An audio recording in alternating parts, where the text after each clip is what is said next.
Gringo Honasan. Pangalan pa lang, machong-macho na. Magparashoot ka ba naman na may sawa na kasama? At mamuno ng sangkatutak na kudeta. Senador, rebelde, firebrand, hero. Ang tanong, sino nga ba ang totoong gringo? Pero pakiramdam mo una ka naging lolo? Iba. You have the joy without too much responsibility. Pag umiyak na, balik sa nanay, sa tatay. Sir, yung edad ninyo 62, 63 na kayo. 63. Konti na lang, dual citizenship na kayo. Oo. So, fulfilling naman. Dahil ang tingin ko naman, Lord, nakaboundary na ako. Wala nang pwedeng hingin pa sa akin yung bayan. Ilang beses ko nang tinaya yung buhay ko. For better or for worse. Dahil marami namang pumipintas doon sa methodology. Pero hindi ko naman kasalanan yun. Sundalo lang ako diba? Hindi naman ako abogado. Kung abogado ako, di... Nilalang nyo lang sundalo. Ay mga kapatid, magandang gabi po. Of course, I'm sure kilala nyo na ang kausap natin ngayong gabi, ang magiting na Senador Gregorio Honasan II. Sir, magandang gabi, sir. Salamat. Magandang gabi, Lord. Salamat. Ibang klase talagang military handshake. Talagang dudurugin talaga yung kamay mo. Pinag-usapan po natin ngayon, 62, 63 years old na Senator Honasan. Sinasabi kasi nila, sir, all revolution is youthful. You will be forever associated to the idea of revolution. Paano yun? Actually, Lord, yung revolution at yung reform, hindi yan dalawang linya, no? Continuous line yan. Pag hindi umubra yung normal na pagbabago, hindi mo pwedeng pigilin yun. Nagkakaroon ng radikal na pagbabago. So, pinalad naman tayo, no? Bago pa nangyari yung 1986, People Power Revolution, na naging bahagi tayo nun. Nabasa ko sa isang interview, Senator, na namimiss mo yung pagsusundalo. Ano yung nakakamiss sa pagsusundalo? Masimple ang buhay. Sasabihin lang sa'yo, yun ang mga banta sa seguridad, katahimikan ng taong bayan. Hanapin nyo sila, arestuhin nyo. Pag ayaw magpa-aresto, gawin nyo ang nararapat. Napakasimple. Sa larangan ng politika ngayon, masalimuot dahil napakahirap naman talagang mamahala no? Sa lipunan natin. Lalo na tayo mga Pilipino, talagang interesting tayo, no? Interesting in the Chinese sense of the word. Interesting times, no? Mahilig tayong magkomentaryo dahil naniniwala tayo kahit na hindi natin dinedeklara na yung pamahalaan sa atin yan Tayo ang nagmimay-ari niyan. For the people, by the people.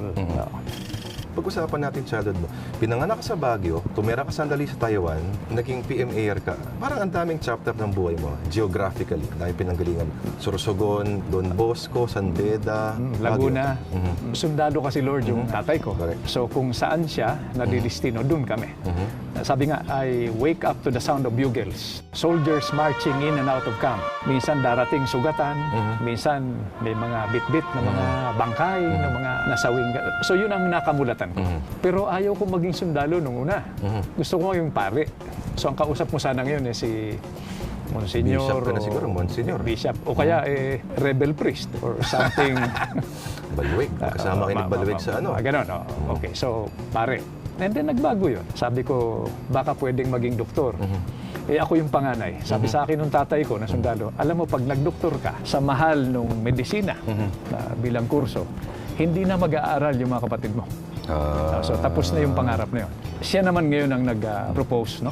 Sabi niya, walang masama sa 30 taon na steady na trabaho na magsisimula sa 4 na taon na scholarship. Pensyonado ka. Sabi ko, ano naman po yun? Pumasok ka sa Philippine Military Academy. Sabi ko, sige. Alam mo naman doon, di ba? First year mo talagang, to put it bluntly, bubog sarado ka. Physically, psychologically. Marcha ka. Figuratively and literally. Literally, no? Wala pa nung mga anti-hazing law. Okay, so sumulat ako. Sabi ko, normal ba na magdalawang isip ka? Sabi niya, tapusin mo lang yung first year. Pagkatapos ng first year, pag ayaw mo na talaga, gusto ko lang masabi sa sarili ko, sabi niya, na yung pinagdaanan ko noon, nakaya mo. Abay, after 1 year, in love na ako sa military career. Talaga? Oo. Ano yung nakaka-inlove sa military culture? Pareho rin pala yung pagpapare, pagdodoktor, public service. Yun lang ito, baliktad. Kung kinakailangan, talagang kailangan mamatay ka o pumatay ka. Para mabuhay yung mas nakararami. Yun lang ang... Balik tayo, bakit pagpapare? Siguro, mabait ako, gano'n. Alam mo na. Yung likas na... Gusto ko yung tahimik, na naglilingkod, nagpapayo, nagtuturo. Parang naging idolo ko yung mga kamag-anak namin noon na pare. Parang napakabanal. Hindi naman pala. Ang iyong academic career, mula nung bata ka, talagang with honors ka lagi. Bakit ka driven? Normally, di ba yung sinasabi ng mga tatay ng mga militar, napaka-stricto daw. Ito ba yan? Yun lang naman ang pag-asa natin sa buhay, Lord. No? Hindi naman tayo nabuhay ng marangya. I was definitely not born with a silver spoon in my mouth. No? So sabi ko, ang pag-asa lang para umangat naman sa buhay, magsikap. Pero alam mo, kahit na ganun, parang ang feeling ko, underachiever ako eh. Hindi ko nasusubok. Sa lagay na yun, underachiever ka pa. Hindi naman. Baka akalain ng iba yung nanonood, yabang na ito. No? Ibig sabihin, yung larangan pala ng pag-aaral, isang bahagi lamang yun nung dimension ng excellence. Okay. Ang subukan talaga dyan, yung laman loob mo. Talagang yung pitpitan, crisis situations, at nahanap ko yun sa pagsusundalo. Meron ba something about your childhood that prepared you eventually for the military? Actually, nung maliit ako, ako yung inaapi ng mga mas malalaki kong kaklase. Ako yung hinihinga ng baon. Kahit na sa baon ko noon, 15 centavos, 5 centavos yung soft drinks, 10 centavos yung pandiko ko, mga gano'n, no? Hihingin pa sa iyo, ng mga malaki. Ako yung binubuli until nag-bloom ako. Bloom.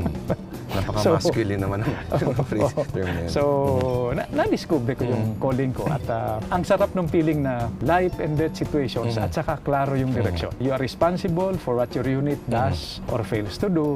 Dalawa lang ang batayan, no? Accomplishment of the mission, welfare of your men. Na-destino kayo sa Mindanao. Kung sabihin natin, kunyari, naging membro ka nung unit na yun na pumunta sa Albarca, anong mararamdaman mo? Not survivor ka? Actually, hindi dapat nangyari yun. Dahil hindi yun ang mission ng unit na yun. Ito, hindsight, no? Pero hindi mo rin masisisi dahil ang konteksto ng Lord ay yung usaping pangkapayapaan, yung peace talks. So malamang hindi alam ng mga sundalo na ganito ang usapan. Hindi rin alam nung kabila na kumukup-kup, hindi lamang dun sa terorista, pati sa criminal elements na may ganong usapan. So ang nasakripisyo dito, yung buhay ng 19 na sundalo. Pero ikaw bilang sundalo, meron ka bang parang yearning for parang vengeance, mga ganun? Hindi. Magugulat ka, Lord, no? Ang pinaka-allergic sa barilan, Ay, yung sundalo, dahil siya nasa harap eh. Pero dalawang dahilan, no? Unang-una, nasa harap ka, di ikaw ang unang tatamaan. Buti yung mga nasa air condition, nag-uutos, okay lang sila, no? Pero ang pinakamabigat doon, yung nakikita mo, yung namamatay na walang kinalaman na sibilyan, bata, matanda, yung collateral damage ng armadong tunggalian. Kaya, kung may interesado sa kapayapaan, sundalo yun. Senator, may tanong lang ako. May suit kayong flak jacket ng 80s. Nasaan na yun? And actually, hindi yung flak jacket, June, no? Best yun para may lalagyan yung extra ammunition. Dahil ang original plan nun, lumusob sa Malacanang. Kapalad ko yun sa TV, malit na ako. Ang daming mga... Buhay pa ba yun, sir? Tinatago niyo mga ganun. Oo, siyempre.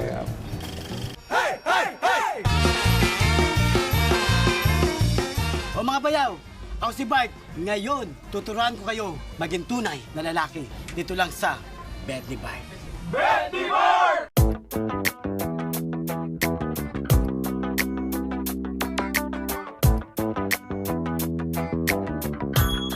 Tol, hanapitan ng short ha. Ito ha. Di ba ang ganda? Ang short na to, bet ko. Una, maganda ang tela. Presko, nakakahinga. At para sa mga bayaw, nakaka-attract to eh. Kaya kung itong susutin nyo, mga bayaw, bet kita. Bet ni Bart! Ano pa, Mangkin? Ano ba sa isang paa mo? Ito sapatos na to, bet ko. Dahil, sabi nga nila, pag malaki ang paa mo, malaki rin ang sapatos mo. Di ba, Mangkin? Ganito ba sa'yo? Sakatin mo nga ito. Sakatin mo. Bet ni Bart! Wow! Ang ganda to ah. Itong blouse na to, bet ko. Pag sinuto sigurado ng hipag ko eh. Maglalaway dito ang bayaw ko. Ganda, di ba? Rapi, bagay ba sa hipag mo? Bagay. Bet ni Bart! Rapi ha? O ito ha? Huwag ka na mag-ubad sa gabi. Ano ka ba? Sinabi ko sa mga kapitbahay ko na pamangkin kita. Huwag ka maingay ha? O, magsuot ka ng damit. Ayan. Bagay lang pala sa'yo ito eh. O tara, pamangkin. Dito tayo. O ayan mga bayaw ha. Ito na ang bet na para sa inyo. Para kayo maging tunay na lalaki. Dito lang sa... Bet ni Bart!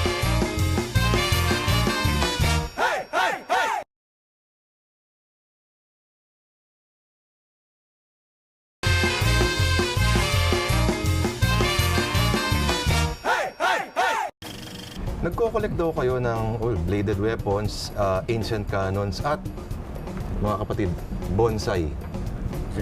Zen na zen. So parang from the element of warfare to something so serene and tranquil. Gano'n naman talaga yung mga samurai sa Japan, di ba? Sabagay. Parang holistic ang approach nila na to improve yourself culturally, di ba? So hindi lang yun yung paggamit ng sandata, kundi pag-appreciate ng mga profound things in life like bonsai, flower arrangement, landscaping. Mahalaga rin yun siguro sa buhay natin para balansyado. Kumbaga, eco-friendly ka. Noon pa ba yan o medyo ngayon na lang? Noon pa.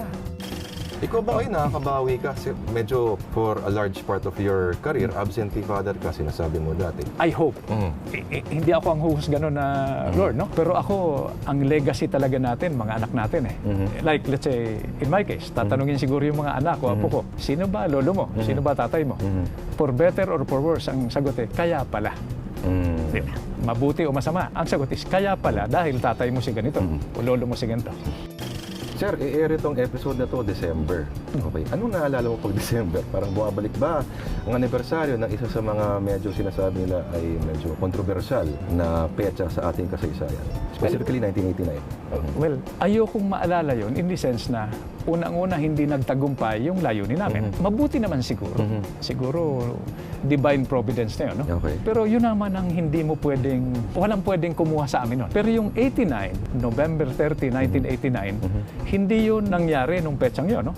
Nangyari ito nung February 22 to 25, 1986. Yun talaga itinanim yung binhi ng reform at naging visible yung... So sinasabi mo may continuum ang December 89 sa February 86. And before 89, may 87 pa. Marahil naubusan kami ng pasensya, naging mapusok, mali yung methodology. Pero tulad ng sinasabi ko kanina, no? Sundalo lang kami. Hindi naman ako abogado. Hindi naman ako negosyante. No? Pero hindi ba, Senator, medyo, well, alam mo naman ng tao, di ba? Sa judgment sa kasaysayan, usually parang lahat tayo sa kasaysayan, nire-relegate lang into parang one-liners, no, na description. Parang may impression na parang habang buhay, tatawagin kang coup-platter. Ano masabi mo ron? Okay lang sa akin yun. Alam ng taong bayan kung ano ang sinikap namin gawin. At alam ng taong bayan kung ano yung motibo namin. At least kami, we walk the talk. Di ba? Talk is cheap. Ika nga, no? We put our lives on the line for what we believe in. However history judges us, I am convinced deep in my heart na what we had in mind was the future of the next generation. At yung prueba niyan, nandito ako sa Senado. Hindi mo pwedeng kontrahin yung wisdom at logic nung naglagay sa akin dito, for better or for worse. Taong bayan. Yun ang sinabi sa akin ng the late former Senator Raul Roco. Sabi niya, alam mo Greg, nilagay tayo rito hindi bilang sundalo o abogado. No? Linagay tayo rito para bumoto. At pag boto natin, anuman ang magiging boto natin, siguraduhin natin na nag-aral tayo, pinag-isipan natin mabuti yung best slides para ang makikinabang dito yung taong bayan. Sir, mabalik tayo doon sa mga attempts dati. Do you think you had the support of the people? In 86, we had. Not 86, yung mga sumunod. Yung mga sumunod? I think we did. Kaya lang, euphoria pa nun eh. So, in that sense, baka naging impatient kami. Pero again, on the other hand, maybe tactically, militarily, it was a failure, no? Pero namulat nun. Tumaas yung sweldo ng sundalo. Dahil ang sundalo nun, Lord, no? Parang aso. Di ba? Pag tumahol, para bang, hindi lang yan makapagsalita eh. Nandito kami sa init. No? Hindi kami binibigyan ng tubig na mainom. Kulang itong pagkain namin. Iitsa ng konting buto. In other words, glamorized security guard, private security agency ng mga nakaupong administrasyon. Abay, sabi namin, hindi pwede yan. Dahil ang talagang pinaglilingkuran namin yung taong bayan. Yun ang mensahe noong 1986 na pinagpatuloy. But, siyempre, nangyari nung nangyari. In the same way, yung UPOD rin, parang drew attention to the problema ng mga butas sa combat boots at mga... Totoo. Yung kwan. Yung nagbebenta ng bala sa kalaban. Diba? Yung pilferage, no? Pero more than that, na-discover namin early on na yung isang pinagkakatiwalaan na armed forces, o pulis ay salamin lamang ubungan ng pinaglilingkuran niyang pamahalaan o lipunan. We cannot rise higher than the fountain from where we drink. No? So, bigyan mo ng good government. Tapos itong mga attempt, tapos itong insurgency, tapos itong MILF, itong MNLF. How do you fight an idea for rebellion, for coup d'etat, for secession, for the insurgency? With a better idea. Good government. Mabalik tayo, sir. Nabanggit yun sa isang interview, kung tinanong kasi kayo kung number of people or the lives that you have taken. Kung sundalo kayo, kasi trabaho niyo naman, di ba? Na kumitil talaga. Ang sagot niyo, parang na-blackout nyo na sa inyong alaala. Pinipilit ko dahil napakahirap no, to play God even with a small G. Can you imagine, ikaw ang magsasabi kung sino ang mabubuhay at kung sino yung mamamatay? Pero sususugin ko na yung punto mo, Lord. Noong 1987 ko attempt, 150 ang namatay. Noong 89, 300. Sagot na namin yon. Nagbayad na kami. Doon, no? Although, paano mo babayaran yung isang buhay, no? Ngayon, ang tanong ko, no? Kung paparusahan kami o sisitahin kami ron, sino ang mananagot doon sa 8,000 people na namatay sa Ormoc dahil sa plus flood, dahil pinayagan na kalbuhin yung mundo? Sino ang mananagot doon sa mga namatay sa gutom nung mawalan tayo ng kuryente at nawalan ng trabaho yung mga ibang factory, no? Dahil wala tayong energy development plan. Gusto ko, pag parurusahan kami, kahilera namin yon. Hindi pwedeng kami lang. Ay, yun naman ang punto namin, no? Kaya naman kami nag-alsa at umiwas na humarap sa hustisya. Pero kung consistent ang application ng hustisya natin, no? Abay, okay lang sa amin. Ay, sundalo naman tayo, di ba?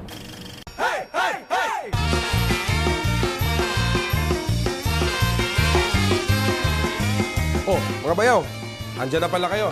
Andito na naman tayo sa isang edisyon ng Pwe, Pulutang Wasak Espesyal. Okay, ang gagawin natin ngayon ay sinigang na hipon. Ano yan? Magluluto tayo ngayon ng pulutan. na show? Hindi, ikaw pa rin. Mukha mo yung nasa logo naman, di ba? Sorry. Ayan na. Ano may ginagawa mo? Luluto sana ako ng sinigang na hipon. Kaya pusit yung hinihiwa mo. Pusit ba yan? Pusit yan, tol. Pusit ba yan? Oy, mga bayaw, gagawa po tayo ngayon ng isang espesyal na putahe. Mahilig ka ba sa calamares? Oo, masarap yung calamares. Ito pa, tatawagin natin itong calamares a la Trillanes. Ayon sa aklat na ito, itong pulutan, mula sa kusina ng mga sundalo, paborito raw ni Trillanes ito. Pinag-uusapan daw nila nung sila nasa loob ng kalaboso na mag-food trip daw sila paglaya. Meron tayong pusit at may sausawan tayo. Siyempre, honey mustard, honey, hot sauce, at orange marmalade. Asin, vitsin. At saka siyempre, Pusit. Ang mukhang hiniwa-hiwa mo na. oo nga. Ay, nakalimutan ko, mga bayaw. Kailangan natin ng isang itlog. Yung itlog na ba yan, ay babatiin ba yan? O ganyan lang siya lulutuin? Babatiin natin itong itlog. At para batiin ang itlog na to, tatawag tayo ng isang kaibigan natin na si Bart. Bart? Bart. Oo. Ay, sir, pagdating po sa itlogan, magaling po ko dyan magbate. Magaling ka magbati talaga, ha? Marami akong binate na mag-itlog. Hoy, ikaw magbabati ka ng itlog, di ka pa naguhugas ng kamay. Kung gusto yan, Aba, May galing humigop ng itlog to si Bart. umihigop ka pa, eh. kailangan bating-bati. Galing magbati ni Bart. Sa isang mangkok, pagsasama-samahin natin ang harina, paminta. Ito yung parang breading natin. At para magkalasa, asinan natin yan. Tapos, betsin. Tapos halu-haluin natin ngayon yan. Ganda yan, ha? Nagahalo yung itim sa puti, no? Ito ngayon, bubuksan natin itong super kalan. Ayan, oh. Ito, lighter mga bayo. Importante yan, ha? Diba? Galing ng camera natin. May lumalabas sa camera sa lighter sa ilalim. Sitcom lang, ha? Ganito lang kasimple yan, Jun. Itong pusit, ibababad mo lang saglit dito. Isa lang, pwede ganyan. Kunyari yan. yan. Tapos ibababad mo siya doon para kumapit-kapit. Tapos gaganon-ganon. Yan. Pero dapat yan, diretso na yan sa mantika.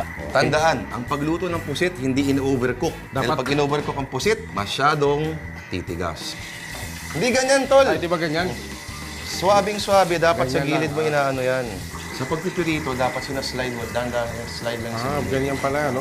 Eh, kung ano trato mo sa pusit, ganun din ang trato niya sa'yo. Parang ano lang din yan, no? Relasyon, no? Dapat smooth lang. Ganun ba yun?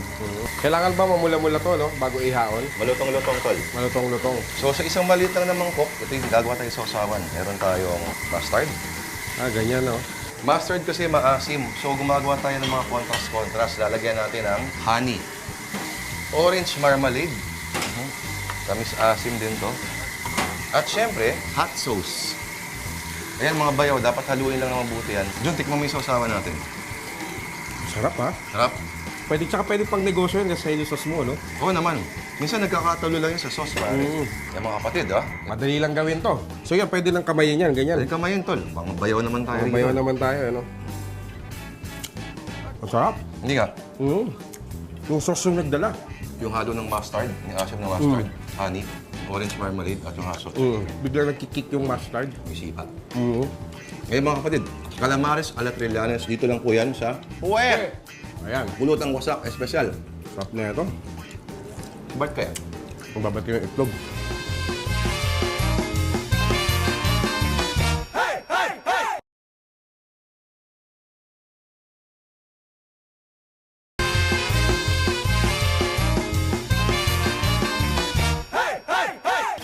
In terms of iconography, sir, no, may picture kayo eh. Parang isa lang look din yung halos eh. Hindi ko lang kung sadya ba yun. Longish hair at bigote na parang ganyan. Ito ba, sir, papasa tong Ramboy sa tingin niyo? Lamang In lang terms si of Jun sa looks. akin ng mga dalawang paligo, pero papasa na. Pero conscious ba yun na parang medyo mukha kayo talagang mga Mexican bandido sa mga panahon? Picture yun, nung tumatawid kami ni Minister Enrile, Kaling Aguinaldo hanggang Krame. Hindi namin sigurado kung paano kami tatanggapin nung people power na nabubuo sa EDSA. No? Baka batuhin kami o kuyugin kami. No? So yun yung tension. 4 days, ang nawala sa akin, 15 pounds. Ang tulog ko, total, siguro mga 5 hours. 5 hours, okay. Yun yung image na nakita nyo. Hindi yung sinadya. Wala naman Okay. akong make-up, no? Hindi, may picture kayo noon. I think kumuha si Jaime Isabel de Ayala yata eh.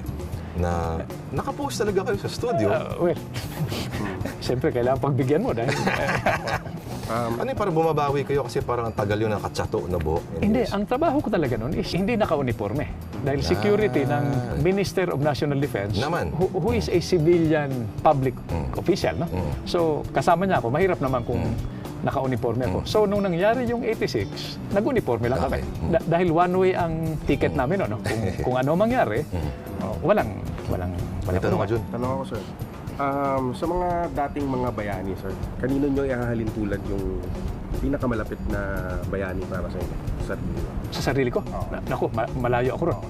In fact, ina-idolize mo na lang. malamang si Andres Bonifacio dahil kahit na biktima siya ng internal politics, consistent yung paninindigan niya.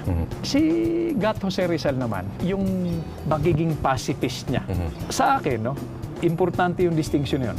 Idolo ko si Andres Bonifacio, pero sa akin tama lang na si Jose Rizal ang naging national hero natin. Bakit? The only way for change, kung may choice tayo, is the peaceful, legal, constitutional methodology. Kahit na bad faith yung kausap mo, basta't ikaw good faith ka. Gusto ko peace. Kung nagmamakaawa na mag-away kayo, kailangan di ba? Pagbigyan mo. Ano yung favorite yung pagkain, Senator? Kunyari, bukas, bibitayin na kayo. Ano yung hilingin mong huling pagkain mo? Huling hapunan? Daing. Daing? Kung pwede, boneless. Bakit comfort food mo yun? Comfort food ko yun, no? Sabihin, basta't pwedeng ihalo sa kanin. Dinudurog ko yung chicharon minsan, no? Gusto ko rin yung strawberries dahil pinanganak ako sa Baguio, Baguio, no? okay. Ipak naman na yun nung apo ko. Simple lang pala mga panlasa ninyo, Senator. Katabi mo ngayon, upuan yan ni Senator Ping Lacson na medyo ka-emerge lang from medyo pagtatago. Anong effective secrets for a successful na pagtatago? Maintain your anonymity. Pag nakatawag ka na ng pansin, todas ka na. By the way, hindi lang yan applicable sa pagtatago. Pag public official ka, kung kasi 20 years ako sa VIP security. Okay. Modesty aside, wala akong tinulungan na i-secure yung sarili, professionally or otherwise, na nasawi, na nasaktan. Okay, anonymity. Ang impression ng iba, pag may bodyguard ka, okay ka na. Aba hindi, baka yan yung mitsa ng buhay mo. Dahil pag bumunot na ng baril yung bodyguard mo, it means your security system has failed. Nakatawag ka na ng pansin, na pattern ka na, nakursunadahan ka na. Ito, free advice ito. No? So, anonymity. It applies to whether you are a fugitive, you go underground for whatever reason. Nagawa mo na raw lahat, nagdamit babae ka, nagtago ka raw sa loob ng kabaong. Totoo ba yun? Yung iba totoo, pero siyempre, mga trade secret yun. Di ba? Copyright yan. Baka may mga anak ako apong magtago, baka mawala yung mga agimat na yun. Ngayon, mas madali na lang ngayon. Punta ka lang sa isang bansa na wala tayong extradition treaty. Hindi. Ngayon, may Interpol na. Meron. Because of information technology and global positioning, mahirap-hirap na ngayon. In fact, hindi naman nakalusot si Gaddafi. Yung anak, di ba? Correct. Si Saddam, di ba? So, hindi ko yan. Hindi foolproof.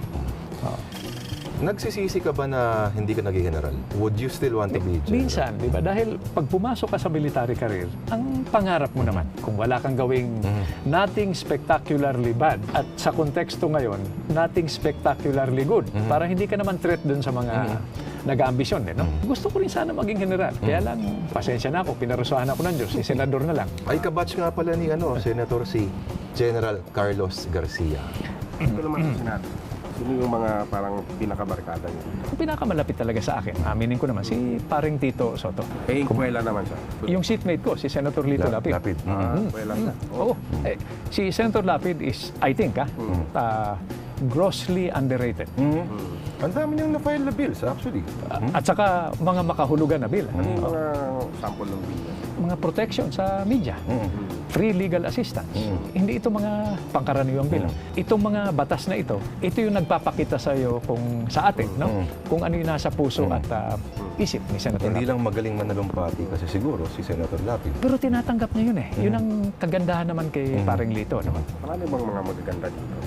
Aaminin ko, marami.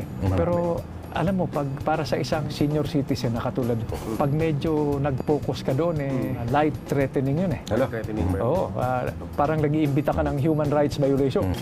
Senator, natakot ka ba kay Miriam? Hindi. Dahil si Senator Miriam ay first constitutionalist. Pag nagsalita si Senator Miriam Santiago, para kang nag-seminar sa constitutional law at saka sa ibang aspeto ng batas. Halos obligado kang makinig. Totoo bang maganda yung legs niya? Para sa akin, oo.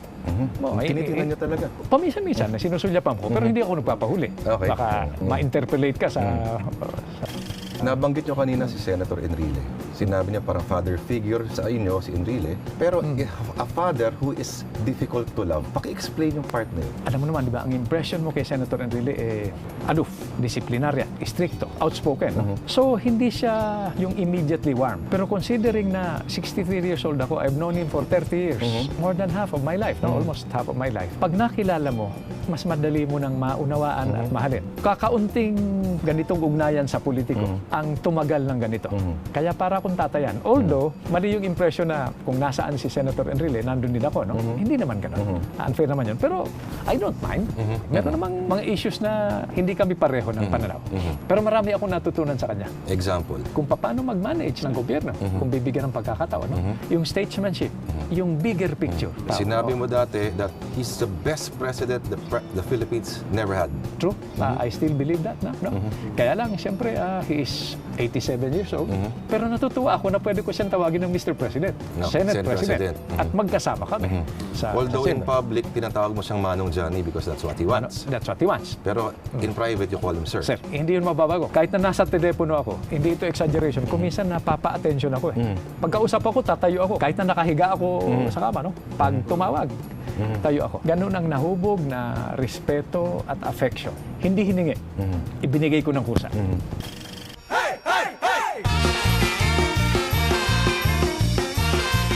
Mga bayaw, eto na ang top 5 newsmakers of the year. Pangalima sa ating top 5 newsmakers of the year, walang iba kundi si Justice Secretary Leila De Lima. Wasak 4, walang sinabi ang Korte Suprema o kaya walang sasakay. Pang-apat sa ating wasak top 5 newsmakers of the year, walang iba kundi si Senador Panfilo Lacson. Wasak para sa walang sala ako. Matapos tuldukan ng Court of Appeals ang apela ng mga daser tungkol sa celebrated double murder case, ang wish naman ng mga daser sa kung sino man ang may sala, wasak din. Wait na lang sa kabilang buhay. Sa numero 3, sa boxing, wasak pa ring manapak si Manny Pacquiao matapos pumasok sa loob ng ring ng 2 beses ngayong 2011. Wasak si Manny 4, walang sawa sa kakapanalo. Kahit sa kanyang huling laban ay tila wala sa kondisyon ang pambansang kamao. Sa number 2, humabol sa ating wasak top 5 ngayong Nobyembre at Desyembre ang mga naganap sa buhay ni Gloria Macapagal Arroyo. Huwag sa kalaboso ang pagsusumamo ni Ginang Arroyo, pero wasak din ang sagot ni De Lima. Huwag sa kanilang bahay. Ayun, nasa veterans siya, kaya wait na lang tayo sa resulta ng kaso. At sa number 1, hindi mawawala sa ating listahan ang ating presidenteng si Pinoy para sa kanyang mga wasak na prinsipyo. Wawasak 4. Walang war sa katimugan dahil sa kanyang pagtitimpi kahit pinupulbos na ang ating mga sundalo sa Mindanao. At ang wasak to the third power na walang wang-wang sa sasakyan.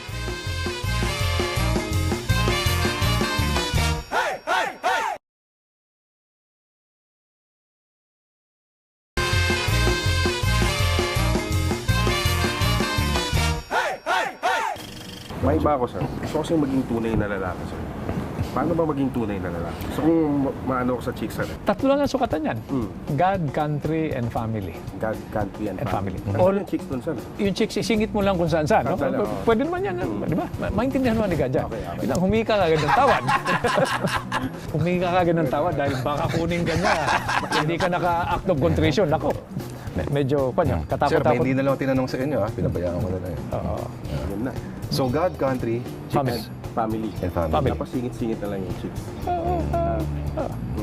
Pwede rin sa family yun. Hindi, well, yun, kung gusto mong mas detalyado, di ba? Oh, God, country, and family, yun ang sukatan, no? Ang application nun, ang methodology is faith, hope, and love. Ah, Pasok na pasok dun sa love. Yan. sa love, no? Oo. Dahil naalala mo yung sining bucket list, di ba? Nasa itaas, tuktok sila ng pyramid. Sabi niya, bago, the ancient Egyptians said, before you are allowed to enter, the gatekeeper will ask you 2 questions. Did you find joy in your life? Second, did you bring joy to others? Pasok din doon yung sinasabi. Pero hindi ko na i-detalya dahil ipapahamak mo naman ako dyan. Sir, ibato naman sa inyo yung dalawang tanong na yun. Have you found joy in your life? Yes. Have you brought joy to others? Yes. And Yes, all lahat yun. revolving around God, country, and family. Ikaw, Jun, pag tinanong sa'yo yun, Parang hirap yan, ano? question na lang. Hindi, pag gano'n naman, yung marami kang sinaktan, di ba, ang prinsipyo ng demokrasya is the greatest good for the greatest number, idagdag mo, for the longest possible time. Yun ang sukatan naman Hindi ng naman bumawi, sir, no? tao lang tayo, sa edad kong ito, napakabilis ng panahon. Di ba? Nung kabataan nyo ba, sir, naging marupok din? Hindi. In fact, sabi ko nga sa inyo, nag-bloom ako very late na. Di ba? Kasi siya, sir, In fact, marupok. yung wife ko, Red Cross ng Kabanatuan, no? Ako naman nasa Special Forces. Duty ako nung New Year. Doon kami nagkita. Hingi ng blood donation. Sinama ko na lahat. Diba? Kinabukasan, roses kagad. Oh. Kumbaga, hindi lang kilo, buong baka na yung binigay mo. Pati bulalo. Pati po. Oo. Bakit, Liz, sir, kumbaga bago ka tayo pumanaw, ano yung mga bagay na gusto mo pang gawin? Ang sagot ko dyan, dapat namatay kaming lahat nung 86 kung nasunod yung plano. So, everything after 86, bonus. Bonus, oo. Isipin mo yung bonus na ito, one generation, 86 to 2011. I mean, sobra-sobrang bonus ito. So, araw-araw, siyempre, sorry muna ako kay God, no? Dahil, di ba? Di ba? Yung tukso na, di ba? Tapos, pasalamat ka for giving you more than what you deserve. Yung araw-araw ba na magpapasalamat ka dahil buhay ka pa, nakakahinga ka pa? Iba yun. Iba yung learn to smell the roses. No? Ano yung mga plano pa ninyo? Magtrabaho lang, no? Titingnan ko kung karapat dapat tayo, 2013. So magdidesisyon ako kung qualified pa naman ako for one term. But sa akin, hindi ko muna iniisip yon dahil inaasikaso ko yung mga batas na gusto kong ipasa. Land use code, itong pag-oversight sa agrarian reform program. Yung Luisita naman, ayaw naman natin politikahin yung program. Nagkataon na yung Luisita, 6,000 hectares siya. Centerpiece program yan nung yumaong ina ni President Noynoy. Abay, kailangan panindigan natin yan. Napakahirap naman na papel ang hawak mo. Pag sita mo rin sa management, sabihin sa'yo, hindi kumite. Ano gagawin mo sa papel? So ang programa talaga, ibigay mo yung pag-aari. Ownership addresses the social issue. If you give them ownership, they have a choice. That's why ang moral obligation mo is to educate them and organize them into agrarian reform communities, including legal support. Para pag ang katapat mo, abogado di kampanilya, may abogado rin kayo. Pero ang tagal na naghihirap itong magsasaka natin, Lord. Maaawa ka. Diba? Speaking of which, sir, agree ba kayo na i-rename ang EDSA into Cory Aquino Avenue? Yun kailangan konsultahin natin yung mga dumadaan dyan. If we want to continue commemorating, if not celebrating, if there's a reason to celebrate EDSA 86, no? Abay, pag-isipan natin mabuti yan. Although ang original position ko is nothing wrong. Icon yan eh. Mag-asawa pa. Si Senator Ninoy Aquino at saka si President Cory Aquino. No? Kung makakatulong sa pagbubuo ng sambayan ng Pilipino, okay lang. Pero pag-aralan nating mabuti dahil symbol yan eh. Di ba? Pag sinamong EDSA, nasaan yung EDSA? And EDSA is not a place. EDSA is a state of mind. Correct. EDSA is Mindanao, Luzon, Visayas. No? Kunyari, sir, bibigyan ng pagkakataon na tawaging Gringo Honasan Avenue ang isang lugar, Gringo Honasan Highway. May nakikita-kinita ka ng isang lugar sa Pilipinas, parang bagay Gringo Honasan na pangalan. Huwag. Dahil pag ginawa mo yon, pag pumayag ako sa ganon, ibig sabihin meron akong ego. Wala akong ego eh. Gusto nga, wala akong birthday. Dahil 25 years ago, dapat wala na ako sa mundong ito. So, that would be, I think, the height of presumptuousness. Kung sabihin kong, itong kalsadang ito, ako nagpagawa niyan with government funds, abay dapat pangalan ko nandyan. Medyo mahirap yun. Gusto ko, ang monumento ko, yung mga anak ko, yung mga apo ko. Tulad sabi ko kanina, tatanungin yan, sino ba lolo mo o tatay mo? Kailangan sabihin nila with pride. Yung monumento ni Saddam Hussein, giniba eh. Sir, may bisyo ba kayo? Umiinom ba kayo? Hindi eh. Wala akong matingkad na bisyo. Paminsan-minsan, pag napipilitan, yung kahiyaan ba? Alam mo ang kultura natin, ibaling medyo mawala ka sa sarili mo, basta't huwag ka lang mapahiya. Okay. So, social drinking. Social drinking. Smoking, hindi rin. No? Na gambling, sabi ko nga I only gamble with my life. Sometimes, perception, play with fire, but nothing habitual. Ito sir, ang bisyo niya, pag-ibig lang sir. Ano masabi mo sir? Maraming bisyo ko lang, sir. Umibig. Faith, hope, and love, walang masama ron. May plano ka bang magretiro sir sa politika? Oo. Dahil ayoko na mariretiro ako sa wheelchair na, no? I mean, paano ko... Nakikinikinita mo ba yung sarili mo na parang si Senator Enrile na 83 na eh, bumabanat pa rin? Hindi. Ito, may bias na, no? Iba ang liga ni Senator Enrile. Hindi ko inaasam-asam na abot ako ng ganong edad, 87, no? At mamumuno ako sa Senado. Medyo hindi ko... Kung sakali sila mag-retire kayo, ano yung plano mo? Yung retirement, iba yung sa being inactive, ha? Kahit anong pyesa ng katawan, pati utak natin, pag hindi mo ginamit, nag-a-atrophy. So, ako naman, gusto ko, wala na akong schedule.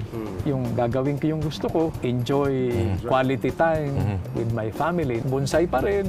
So, ako, looking forward ako to productive but more private years. Talagang magaling ba kayo mag-drawing? Doodle-doodle? Pero hindi ko masyadong inano dahil baka hindi... Gusto mag-drawing mo? Oo, kasi Senator, hindi ka na pwede mag-gitara eh. Hindi na rin ako pwede magpiano dahil puro do yung tatamaan.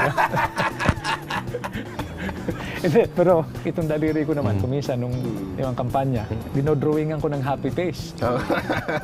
Normally, ako in charge ng security ng mga kandidato, no? So, Pero pag may... pwede po bang matingin? Ito. So, imagine mo yung happy face. Happy face. So, pag pinapakita ko dun sa mga bata na nag-uusyoso, Natatawa sila. hindi. Yung iba, tumatakbo, pauwi, umiiyak. Yung iba, masaya naman sila. Yung iba, na-entertain. So, Last advisor, ano yung pinakamagandang advice na nakuha mo, narinig mo anywhere? At baka pwede i-share natin sa mga actually, kapatid marami. natin. Pero, okay, first is work hard and pray hard. Hindi pwedeng work hard ka lang. Baka hindi ka pakinggan ng Diyos, no? Hindi ka tulungan. No? Hindi naman pwedeng pray hard. Magsikap ka naman. No? And then yun nga, yung faith, hope, and love. No? Tapos lahat may cost. Gusto mo ng environment, may isasakripisyo ka.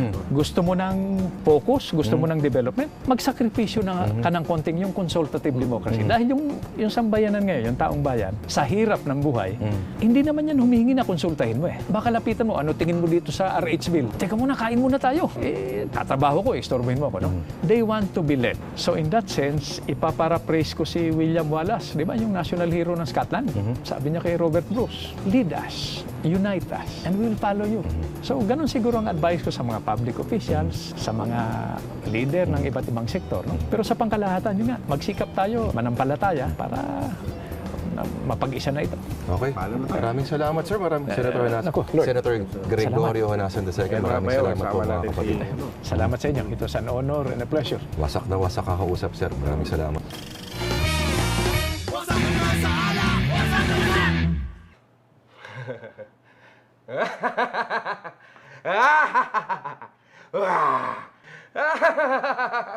Hoy! Problema mo? Masaya lang ako ngayon, tol. At tagal namin din nagkita ng airpods ko, pare. Airpods mo? Oo, ngayon lang kami nagkita ng airpods airpods ka ko. ba pala? Meron, pare. Hindi yan. Oo. Kala ko ginagaya mo si ano eh. George Estregan Jr. Hindi, masaya lang talaga ako. Lord, gusto ko kasing i-treat yung airpods ko. Sa? Treat sa? Ano ba pwedeng natin inumin pagka gano'n? Inom. Oy, mga bayaw. Eksakto. Tuturuan natin sila ngayon ng drink na tinatawag na Masaya Ka Kamo. Oo. Gewang. Gewang. Okay lang ba yun? Isang Masaya yan. ka, tapos gumigewang ka? Mas bumigewang ka, mas masaya ka, tandaan. Anong gagawin natin? Kailangan lang natin mga bayaw, of course. Shot glass. At kailangan natin ng crème de menthe. Yan yung parang cup syrup na ano, yung dating ito. Buhos lang tayo, kalahating shot glass ng crème de menthe. Tapos, Grand Marnier na liqueur. So yan lang yan, tsaka yun. Pero may technique dyan, dahan na yung pagbuhos. Kasi parang nililayer natin. Simple lang pala gawin yan, Lord, no? Ang mas masaya niyan, sisindihan natin to. Sisindihan natin yan. Sindihan na yan, mga bayaw. Pwede Pwede ko bang hawakan yan habang Hindi lang umaapoy? yan, Jun. Habang umaapoy yan, Oh. saka mo siya tirahin ng straw. Dali! Oh. Pwede. Pwede. Pwede ko bang tawagin AirPods ko? Tawagin mo Tapos ang tatay mo. Okay. Itay, halika nga dito, tay. Mm. Tikman mo to. Habang umaapoy pa. Oh. Manasa! Ano? Kasing anak yan! Yan ang tinatawag na gewang. Yan! Oo. Kung masaya na tatay mo agad. Mm. Masaya nga. Masarap. Masarap, ano? Iwang ha? Saan ba napunta tatay mo? Matatagal ka hindi Galing nagkita? ng Saudi yan. Nakita mo naman, ang daming alahas yan, no? Ba't walang damit? Sa umpisa lang pala hindi sarap. Sabi ko sila, pero masarap. Destroy mo yan, destroy mo yan. Nakita niyo Ayan naman, mga bayaw, umaapoy-apoy umaapoy-apoy pa. pa. Yan po ang drink, inumin na tinatawag na gewang. So, pwede rin ba tulad straight na habang may apoy? Parang delikado yata. Delikado. Tay, try mo naman, tay. Masunog lalamunan ko dyan. Hindi, parang Sira kumanta yung busis bigote ko. mo. Para kumanta yung bigote mo, tay. Try lang, isang mabilis. Masunog! Isang mabilis lang yan. Isang mabilis lang. Destroyin mo na lang kaya. Ay, straw. Sige, straw na lang. Okay. Galing din sa mayo yung AirPods ko, pare. Wala sa itsura, hindi Sige, nga. sayo nga tayo. Tay. Iwang pa. Ayan, no? May gewang-gewang na dyan, no? At yan mga bayaw, ang isang edisyon na naman ng Tamang Toma. Ang inumin po natin ngayon ay tinatawag na gewang. Simpleng-simple lang po. Creme de menthe at Grand Marnier at Dalawa lang, no? lighter.